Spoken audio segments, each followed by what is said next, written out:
हाल में कुछ बहुत ही अजीब किस्म के बयान तमाम लोगों से आए हैं, जिसमें एक प्रमुख व्यक्ति हैं कांग्रेस पार्टी के उपाध्यक्ष श्रीमान गांधी जी, और उन्होंने कहा कि लोकायुक्त गुजरात में नहीं है। तो मैं उन्हें बताना चाहती हूँ, जस्टिस बुच है उस व्यक्ति का नाम जो कि गुजरात के लोकायुक्त हैं, और प्रथम रिपोर्ट जो गुजरात के लोकायुक्त की है वो विधानसभा में टेबल भी की जा चुकी है। और इससे पूर्व में अगर वो इतिहास उठाकर देखेंगे तो उनको पता चलेगा कि लगातार गुजरात सरकार ने केंद्र सरकार को तमाम जजेस के नाम भेजे, और मुख्य न्यायाधीश गुजरात के अप्रूवल के बावजूद केंद्र सरकार ने उन नामों को कभी नियुक्ति नहीं दी और नामांकित नहीं किया गुजरात के लोकायुक्त के रूप में। और लगातार मीडिया में एक झूठ फैलाते गए कि गुजरात सरकार लोकायुक्त नहीं बनाना चाहती या नहीं बना रही, बल्कि आप दस्तावेज उठाएंगे तो लगातार पाएंगे कि 2005-06 से ये नाम भेजे जा रहे थे। और गुजरात की गवर्नर श्रीमती उससे पूर्व में कमला बेनीवाल और उससे पूर्व में श्री शर्मा जी, वो लोग कहीं ना कहीं लोकायुक्त के अपॉइंटमेंट में रोड़ा अटका रहे थे। और जिन जिन लोगों को गुजरात चुनती थी लोकायुक्त बनाने के लिए, तो कभी तो उनको महाराष्ट्र भेज दिया जाता था, महाराष्ट्र ह्यूमन राइट के कमीशन का भी अध्यक्ष बनाया गया, और तमाम तरीके, कभी फाइल को आगे मूव नहीं करना, 3-3 साल उस पर बैठे रहना, इस तरीके की कई हरकतें केंद्र सरकार ने की है। और झूठ बनाने की फैक्ट्री जो केंद्र सरकार के नेतृत्व में राहुल गांधी जी ने भी चलाई है, उसी का एक हवाला लोकायुक्त को लेकर है। दूसरा, इंफॉर्मेशन कमिश्नर की बात कही, राजगोपालन जी वहाँ के इंफॉर्मेशन कमिश्नर हैं, CIC हैं, और 4 और इंफॉर्मेशन कमिश्नर उनके साथ काम करते हैं। ये सब पब्लिक नॉलेज का विषय है। उन्होंने बात की टॉफ़ी मॉडल की, और टॉफ़ी मॉडल को कहा कि गुजरात की सरकार ने कम दामों पर किसी इंडस्ट्रियलिस्ट को ज़मीन दी, जबकि सच्चाई ये है कि कम दामों पर अगर किसी ने ज़मीन दी और उन्हीं इंडस्ट्रियलिस्ट को दी, उस सरकार का नाम कांग्रेस की सरकार है। और कांग्रेस की सरकार ने लगातार कम दामों पर सिर्फ ज़मीन नहीं दी, बल्कि गुजरात सरकार ने 120% उससे अधिक दाम पर एक बंजर ज़मीन का हिस्सा दिया, जो कि ज्वार भाटा में पानी के नीचे आ जाता था। उस ज़मीन पर नमक से भरी हुई ज़मीन है, कोई खेती नहीं हो सकती, और उस ज़मीन को काम करने के लिए, इंडस्ट्री बनाने के लिए, एक पोत बनाने के इस्तेमाल में किया गया, और ड्रेजर्स लगा कर उसको ऊपर उठाया गया ताकि वहाँ पर कोई काम हो सके। 50,000 करोड़ उस ज़मीन में ऑलरेडी इन्वेस्ट हो चुके हैं। तकरीबन 100 मिलियन टन का वहाँ आयात निर्यात होता है, और कई हज़ार भारतवासियों को वहाँ नौकरियाँ मिली हुई हैं। एक बंजर ज़मीन का टुकड़ा जिसने भारत के विकास में एक बेहतरीन पोत निर्माण करके भारत के विकास में योगदान दिया। अब मुझे नहीं मालूम श्री वड्रा ने ऐसा कौन सा काम किया जो कि राहुल गांधी जी या सोनिया गांधी जी भारत की जनता को बताएं कि कितने हज़ार लोगों को नौकरी मिली, या अंग्रेज़ी में कहा जाए तो वैल्यू एडिशन उस ज़मीन पर क्या किया गया। और जो खेती लायक ज़मीनें थी, वेस्ट पीस ऑफ लैंड नहीं था, बंजर ज़मीन नहीं थी, उसको कम दामों पर बेचकर, और जो राज्य सरकारें थी उन्होंने किस तरीके से उनको डेवलप कर करके फ्री फंड में एक व्यक्ति को 1 लाख से 300 करोड़ बनाने का मौका दिया। ये जो सिलसिला है वो लगातार बना हुआ है और राहुल जी उस मॉडल की जानकारी हम सबको दें तो हम सबके लिए बेहतर तरीका होगा इस देश से बेरोज़गारी ख़त्म करने का, कि जितने बेरोज़गार हैं 1-1 लाख रुपए की बैंक लोन लेकर इन्वेस्ट करें और 300 करोड़ वो कमाने लगे तो शायद देश की अर्थव्यवस्था और तमाम देश सुधर सकता है। और ये दरिया दिली का सिलसिला आम जनता के लिए लागू हो और जो आम जनता है उसमें नैतिकता की भावना से इंस्पायर होकर सरकारें काम कर सकें और नैतिकता को बरकरार रखा जा सके, इसलिए ये आवश्यक है। फारूक अब्दुल्ला जी का भी कोई बयान आया और मैं सिर्फ ये कहना चाहती हूँ कि ये वो लोग हैं जो देश के जनमानस को समझ नहीं पा रहे, जिनको ये समझ नहीं आ रहा कि आज देश की पीड़ित उपेक्षित जनता को रोज़गारों की ज़रूरत है। आज देश की उपेक्षित पीड़ित जनता महंगाई से प्रताड़ित है, वो भ्रष्टाचार के खिलाफ लड़ाई लड़ रही है, उसको लगातार अपने परिवार चलाने के लिए रोज़ी रोटी की सुविधा चाहिए, बच्चों की पढ़ाई चाहिए, स्वास्थ्य शिक्षा चाहिए। और जब ये लोग इन तमाम मुद्दों पर जवाब देने लायक नहीं रहते हैं तब मामलों को भटकाने की कोशिश की जाती है और वापस सांप्रदायिक भाषा का प्रयोग किया जाता है। और वो सांप्रदायिक भाषा उन लोगों के मुंह से शोभित नहीं है जो खुद सांप्रदायिक तरीके से जीवन निर्वाह करते रहे हों, क्योंकि कहीं ना कहीं अगर आप देखें तो पाएंगे कि जम्मू कश्मीर का जो संविधान है उसमें आज तक धर्मनिरपेक्ष शब्द है ही नहीं। 1976 में इस शब्द को डाला गया था भारत के संविधान में, लेकिन उस समय से लेकर अब तक केंद्र में कांग्रेस की सरकार किसी न किसी रूप में रही और कश्मीर में ख़ास तौर पर चाहे एनसी की सरकार हो चाहे पीडीपी की सरकार हो, वो सरकार हमेशा कांग्रेस की मदद से बनी और कांग्रेस के कंट्रोल में रही। लेकिन बावजूद इन सब चीज़ों के 1976 में जब 54 एमएलए थे इनके पास 72 की असेंबली के अंदर, तब भी 1976 में इन्होंने धर्मनिरपेक्ष या सेक्युलर शब्द को कश्मीर के संविधान में डालना उचित नहीं समझा। 1985 में फारूक अब्दुल्ला जी का एक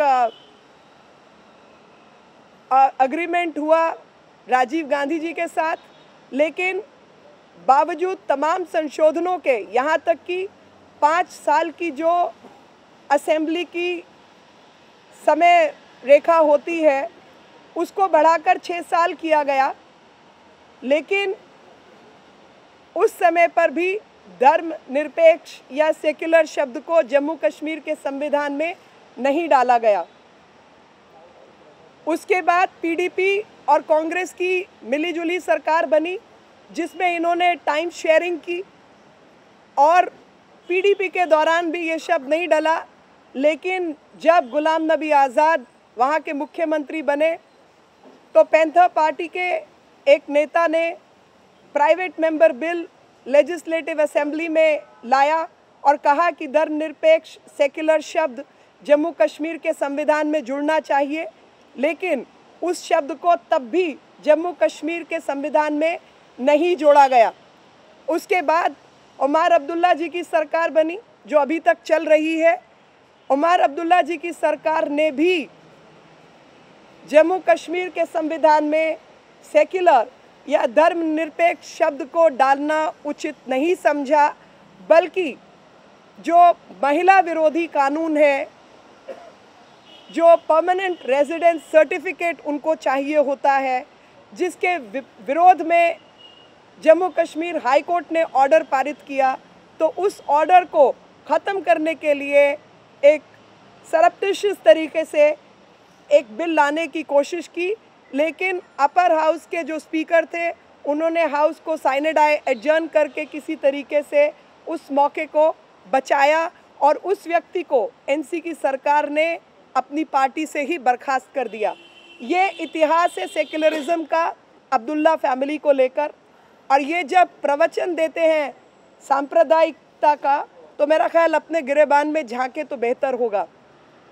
और ऐसे में जिस अनुचित भाषा का प्रयोग हो रहा है, मैं सिर्फ यही कहना चाहती हूँ कि वो अनुचित भाषा राजनीतिज्ञों के लिए ठीक नहीं है। और जो पावर है वो लोगों को भ्रष्ट ज़रूर बनाती है, लेकिन सत्ता खोने की जो लालसा है वो कई लोगों का दिमागी संतुलन बिगाड़ देती है, जैसा कि इसमें दिखाई दे रहा है। इस भाषा के प्रयोग से लगातार दिखाई दे रहा है और उसमें मेरी पर्सनल राय होगी कि फ़ारूक अब्दुल्ला साहब किसी और के लिए ना सही अपने परिवार के लिए कम से कम रिटायरमेंट ले लें। लेकिन व्यक्तिगत राय से अगर हटकर मैं राजनीतिक सलाह की बात करूं तो मैं कहूंगी कि वो इसी तरीके की भाषा जारी रखें तो वो खुद मकबरा बनाएंगे अपने लिए और साथ ही नेशनल कॉन्फ्रेंस को भी डुबो देंगे। ममता जी के बारे में मैं सिर्फ ये कहूँगी कि उनकी पार्टी के एक मेंबर हैं जिनका नाम श्रीमान डेरेक ओब्रायन है और उन्होंने जिन शब्दों का प्रयोग किया उनसे मैं जानना चाहती हूँ कि डी गंगा के जो राइट्स हुए थे उसमें एक व्यक्ति हैं टीएमसी के मेंबर जिनका नाम है हाजी नूरुल इस्लाम और ये वहाँ से खड़े हुए थे, लेकिन अब इनको जंगीपुर से टिकट दिया गया है। ऐसे ही नलिया खाली में अब्दुल सत्तार मौला का नाम आता है जो कि कैनिंग थाना लगता है और उनका भी नाम आने के बाद उनके ऊपर आज तक कोई कार्रवाई नहीं हुई। ऐसे में मैं आपको कई और नाम गिना सकती हूँ जहाँ पर जो पूछा जाए कि बुचर शब्द का इस्तेमाल कि संदेश खाली का बुचर कौन था और पांचाला और हावड़ा का शैतान कौन था, आसनसोल मिदनापुर का शैतान कौन था, तापस चौधरी कौन है, हाजी नूरुल जिनका मैंने नाम पहले लिया वो किस पार्टी के हैं। और ऐसी तमाम चीज़ें जहां पर तालतोला के अंदर लोगों को अपना क्लब छोड़ना पड़ा, तस्लीमा नसरीन जैसे लोगों को कलकत्ता छोड़ना पड़ा और जो लोग इस तरीके की स्कैम्स और तमाम चीज़ों को अभी तक इन्वेस्टिगेट भी नहीं कर पाए, तो पश्चिमी बंगाल को लेकर जो अव्यवस्था है उसके लिए कौन जिम्मेवार है। और इन सब बातों का जवाब अगर मुझे डेरेक ओब्रायन देंगे तो बेहतर होगा, क्योंकि कसाई कौन है वो तो तमाम आप उठाकर देख सकते हैं किस तरीके से लगातार पश्चिमी बंगाल में राइट्स की स्थिति बनी रही और आज तक बनी हुई है। और इन लोगों को ये नहीं याद आता कि 2002 के बाद से लेकर आज तक गुजरात में एक भी राइट नहीं हुआ है, जबकि इस दौरान इनकी सत्ता में पश्चिम बंगाल में कई राइट्स हो चुके हैं और उन राइटर्स के खिलाफ कोई काम नहीं हुआ, उसका हवाला ये ज़रूर दें। ममता ने कहा था कि देश भर में अंधकार छा जाएगा देश में मोदी प्रधानमंत्री बनते हैं। देखिए, मैं यही कह सकती हूँ कि इस तरीके की भाषा वो लोग इस्तेमाल कर रहे हैं जो लोगों के जो असली मुद्दे हैं। आज लोगों के आगे भूख और रोज़गार का मुद्दा है। जो लोगों की भूख नहीं कम कर पाए और लोगों को रोज़गार नहीं दे पाए, लोगों के बच्चों को शिक्षा नहीं दे पाए, वही इस तरीके की भ्रमित राजनीति करना चाहते हैं। क्योंकि जब मुद्दों की बात होगी, जब उद्योगों की बात होगी, जब किसानों की बात होगी, जब पढ़ाई की बात होगी, जब मैल न्यूट्रिशन की बात होगी, तो ये लोग अपने आप को कहीं ना कहीं झुका हुआ पाएंगे। और जिन विषयों पर किसी भी सरकार को शर्म आनी चाहिए, ये वो विफल सरकार चलाने के लिए जिम्मेवार लोग हैं जिनको अपनी विफलता पर कोई शर्म नहीं आती। बाबा रामदेव को भी आप इसी कैटेगरी में मानती हैं? देखिए, बाबा रामदेव को मैं इस कैटेगरी में, एक तो बाबा रामदेव की मैं प्रवक्ता नहीं हूँ, मैं भारतीय जनता पार्टी की प्रवक्ता हूँ। और जहाँ तक बाबा रामदेव के बारे में कहना है, मैं यही कहूँगी कि मेरे पास कुछ मटेरियल है। अब आपने क्योंकि पूछा है तो इसलिए मैं जवाब दे रही हूँ, लेकिन इसको कतई ये ना लें कि मैं बाबा रामदेव की पैरवी कर रही हूँ। लेकिन मैं आपको एक चीज़ ज़रूर शेयर करना चाहती हूँ।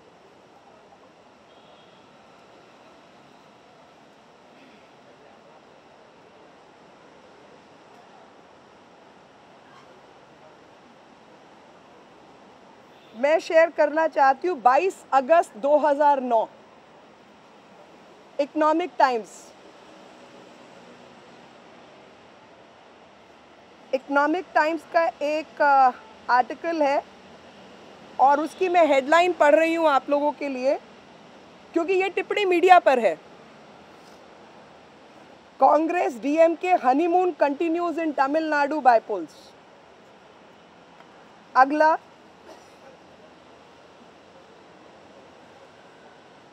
Indian express,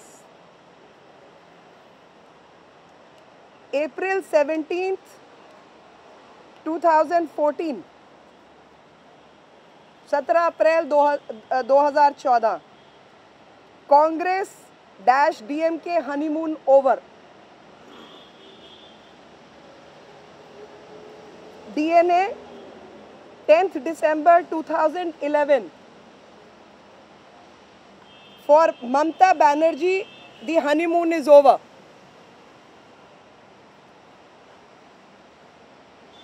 Hindustan Times, 5th April 2009, Brahmins BSP honeymoon over. अभी क्या बोलेंगे आप? आपको बाबा रामदेव के ऊपर अपने अंदर भी तो ज़रा देखना शुरू कीजिए ना साहब। अब हनीमून शब्द आप लोगों के लिए ठीक है, उनके लिए ख़राब है, या एक शब्द का 50 कॉनोटेशन हो सकता है। और देखिए, मैं ये नहीं कह रही कि ये शब्द ठीक है गलत है, जो कहा ठीक कहा गलत कहा, लेकिन मैं सिर्फ इस बात पे कह रही हूँ कि ब्राह्मणों के लिए इस्तेमाल हो सकता है क्या? फिर ये आपने लिखा है, मैं आप ये पूछ लीजिएगा, मैं आपको जवाब दे दूंगी। मैं दिग्विजय सिंह ने वाड्रा का बचाव किया है और कहा है कि अगर उनके खिलाफ सबूत है तो कार्रवाई क्यों नहीं कर रही राजस्थान सरकार? नहीं, देखिए, इसी से जुड़ा हुआ है। कल हमने यही सवाल निर्मला जी से पूछा था, उन्होंने कहा कि चूंकि मॉडल कोड ऑफ कंडक्ट लागू है इसलिए हम कार्रवाई नहीं कर रहे हैं। और हमने इलेक्शन कमीशन से यही पूछा कि मॉडल कोड ऑफ कंडक्ट में करप्शन रिलेटेड चार्जेस पे कोई कार्रवाई नहीं हो सकती। उनका जवाब था बिल्कुल नहीं, मॉडल कोड ऑफ कंडक्ट में ऐसी रोक नहीं है। तो नहीं, देखिए, एक बात मैं सिर्फ ये कहना चाहती हूँ, राजस्थान सरकार या केंद्र की सरकार या तमाम सरकार उस पर कार्रवाई करेंगी और ज़रूर करेंगी। लेकिन दिग्विजय सिंह जी से ये पूछिए कि सबसे ज़्यादा ज़मीन का धांधला तो हरियाणा में हुआ, आपने वहाँ कमीशन भेज के बैठा के क्लैरिटी क्यों नहीं ले ली? और जिस तरीके के ऑर्डर इन रेम को वो दिखा कर कहते हैं कि ये ऑर्डर हो गया, जबकि ऑर्डर ये है कि PIL नहीं लाया करती, उसको आप जनता में फिर वापस भ्रमित राजनीति कर रहे हैं। मैं तो बहुत सीधा सा कह रही हूँ, मैं तो कह रही हूँ भूल जाइए आप इन्वेस्टिगेशन, इंक्वायरी और तमाम चीज़। मैं कहती हूँ जी 1 लाख रुपया मैं लगाकर 300 करोड़ की मालिक बनना चाहती हूँ, कृपया वो फॉर्मूला मुझे दे दीजिए, देश की बेरोजगारी की समस्या ख़त्म कर दीजिए ना। अब वो दिग्विजय सिंह फॉर्मूला क्यों नहीं पब्लिक कर देते? वो फॉर्मूला पब्लिक कर दें। मैं वापस दिग्विजय सिंह से प्रश्न करती हूँ कि वो फॉर्मूला, वो कार्रवाई तो होगी, वो कॉर्पोरेट अफेयर्स मिनिस्ट्री करेगी कार्रवाई, क्योंकि ये कॉर्पोरेट फ्रॉड है। और कॉर्पोरेट अफेयर्स मिनिस्ट्री में किस तरीके से साइट पे से सामान गायब किया है ये वो हमसे बेहतर जानते हैं। अभी तक जो डिटेल आती थी इनकी वाड्रा जी की कंपनियों की वो हटा दी गई है वेबसाइट से। वो दिग्विजय सिंह बता दें, मिनिस्ट्री ऑफ कॉर्पोरेट अफेयर्स तो इनके तहत काम करती है ना, केंद्र सरकार के तहत, उनको हटाया क्यों? बताएं कौन कब तक उन कंपनीज के अंदर डायरेक्टर था, बताएं बाकी चीज़ें। ये फिजूल के प्रश्न हैं। 12-15 दिन रह गए हैं, जो होना है वो होगा। लेकिन प्रश्न इस समय ये है कि आज देश के मुद्दे क्या हैं। आज जब चुनाव में हम जा रहे हैं, देश का मुद्दा है किस तरीके की पॉलिसी होनी चाहिए देश में जिससे जनता को लाभ हो, जनता का रोज़गार बढ़े, लोगों को नौकरियां मिले, लोग अपने घर बार चला सकें। और मेरा ख्याल मीडिया वाले भी मुझसे बेहतर ये जानते हैं कि किस तरीके से रोज़गार कम हुए हैं और हर एक इंडस्ट्री में कम हुए हैं। कांग्रेस जैसे आरोप लगाती है एक एक करके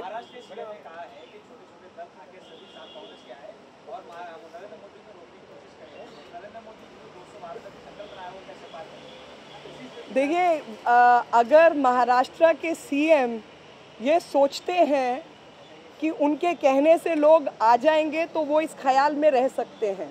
लेकिन आज देश का प्रधानमंत्री कौन होगा वो कोई दल तय नहीं करेगा, बल्कि वो देश की जनता तय करेगी। और देश के क्या मुद्दे हैं वो देश की जनता अच्छी तरीके से तय कर चुकी है और जिन मुद्दों पर चुनाव होना है वो भी तय हो चुका है। इसी वजह से जो तिलमिलाहट है वो इनकी सबकी ज़बान पर दिखाई दे रही है। मीनाक्षी जी, अभी सॉरी के खिलाफ सीबीआई ने एक प्री नोट दिया है प्रिलिमिनरी इंक्वायरी के रूप में, एक उदयपुर में होटल के लेकर। मैं कुछ नहीं कहना चाहती, वो खुद डील करेंगे, बताएंगे। उसका कोई उसका नहीं उसका क्या। अरविंद केजरीवाल की टीम पर लगातार मीनाक्षी जी हमला।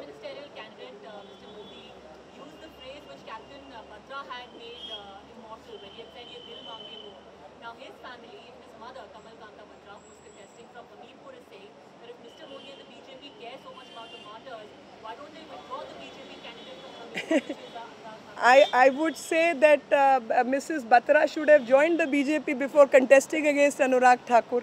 Now, Dil Mange More is in Martyr's memory, not in his mother's memory. And Martyr's words are to be respected and can be owned by anyone. It does not become a private property of a family. Meenakshi ऐलान हुआ था, चुनाव आयोग ने साफ तौर पर सभी पार्टियों से अपील की थी कि ऐसी बात ना करें जिससे दूसरे को आघात हो, लेकिन इसके बावजूद आपकी पार्टी कांग्रेस सबने उसका उल्लंघन किया। आपको लगता है कि कहीं ना कहीं दोनों पार्टी, आपकी पार्टी की तरफ कोई गड़बड़ी हुई है, कोड ऑफ कंडक्ट का उल्लंघन खुलेआम किया गया है? मेरी पार्टी ने कोड ऑफ कंडक्ट का कहीं उल्लंघन नहीं किया और जब आदेश आया इलेक्शन कमीशन का, चुनाव आयोग का, हमने उसको सर आंखों पर रखकर उसको नियमित तौर पर पालन किया है। जिन लोगों ने इसका विरोध किया है या जिन लोगों ने गफलत की है, आप ये प्रश्न उनसे पूछिए। मीनाक्षी जी, एक सवाल इधर से, कांग्रेस जो खट्टा और मोदी की तस्वीर जारी की थी उसको लेकर अभी भी हमलावर है। उन्होंने चैलेंज जो किया था कि मोदी मैं अब आप पूछ रहे हैं तो साहब मैं एक फ़ोटो आप लोगों के सबके सामने दिखाना चाहती हूँ। अब आप पूछते रहेंगे तो मेरे को दिखाना पड़ेगा, क्योंकि मेरा उसमें ये कहना है कि कोई भी नेता जो पब्लिक लाइफ में होता है ना, अभी मैं यहाँ से निकलूँगी, कोई आके मेरे साथ खड़े होके फ़ोटो खिंचा जाए, मेरे पास उसका कोई इलाज नहीं है, कोई इलाज नहीं है। लेकिन एक चीज़ मैं आपको ज़रूर दिखाना चाहती हूँ, और उस व्यक्ति का फ़ोटो मेरा ख्याल अजरुद्दीन के साथ भी है, उसी व्यक्ति का जो कि नहीं डाल के हटा लिया एक बात है, लेकिन है ना, अजरुद्दीन से जाके पूछिए कि फ़ोटो है या नहीं है। मैं आपको एक और चीज़ दिखाना चाहती हूँ। सीएम जो गुजरात के साथ साहब मेरी बात सुनिए, अरे 50 लोग आते हैं, उसका कोई मतलब नहीं है। मैडम, कोई आप लोग पोस्टर जारी करने वाली है क्या? हाँ, मेरे को मालूम नहीं, होगा तो आपको बताएंगे। मैं आपको एक फ़ोटो और दिखाना चाहती हूँ। ये देखिए, अब मैं आपको कैसे दिखाऊं। एक ये है भट्टा परसोल वाला मामला, ये तो बैठ के गया था उस पे। बिल्ला आसिफ, ये आप लोग के पास होगा, वैसे मौजूद है। बिल्ला आसिफ जिसकी मोटरसाइकिल पे राहुल गांधी जा रहे हैं, इसका क्या इलाज है? इन बातों का कोई इलाज है? ये तो मोटरसाइकिल पे बैठ के जा रहे हैं साहब, कहीं कैजुअल मीटिंग भी नहीं है, मिले भी नहीं है। अभी बिल्ला आसिफ ने जो कुछ किया वो राहुल गांधी जिम्मेवार है उसके लिए, क्योंकि उसकी मोटरसाइकिल पे बैठ के जा रहे हैं। जैसे कोई दोस्त पिलियन राइडर अपने दोस्त की मोटरसाइकिल पे जाता है।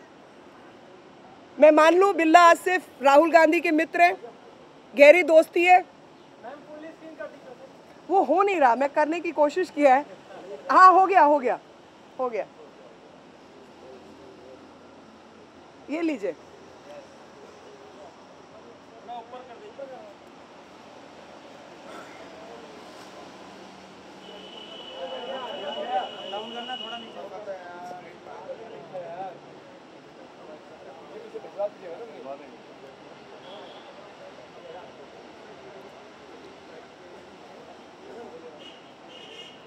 मीनाक्षी, एक सवाल ये भी है, जितना आप लोग कांग्रेस पर हमला बोलते हैं उतना प्रियंका गांधी पर भी आप बोलते हैं, क्या कोई डर है प्रियंका से बीजेपी को? मैडम, प्रियंका ने फिर कहा है कि ऑपोजिशन ने रायबरेली और अमेठी में बिजली सप्लाई पर रोक लगवाने के लिए कहा था, इस वजह से आज मैं अब बताइए, अब ये बताइए कि ये महिलाओं को कुछ राजनीति की जानकारी है, वो परिवार के पक्ष में खड़ी हैं और हम उन्हें उसी हैसियत से देखते हैं, क्योंकि वो अमेठी रायबरेली के बाहर कभी चुनाव प्रचार तक में नहीं जाती।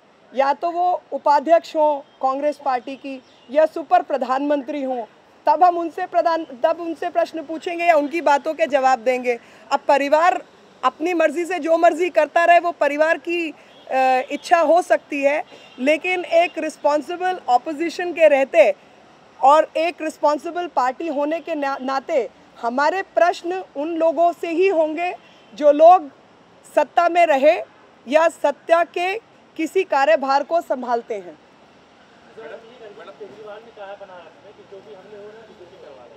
हाँ, वो कई बार मीडिया में रहने के लिए इस तरीके की बातें कर चुके हैं, मेरे को उनके बारे में कुछ नहीं कहना। मैडम, एक सवाल ये है, विश्व हिंदू परिषद ने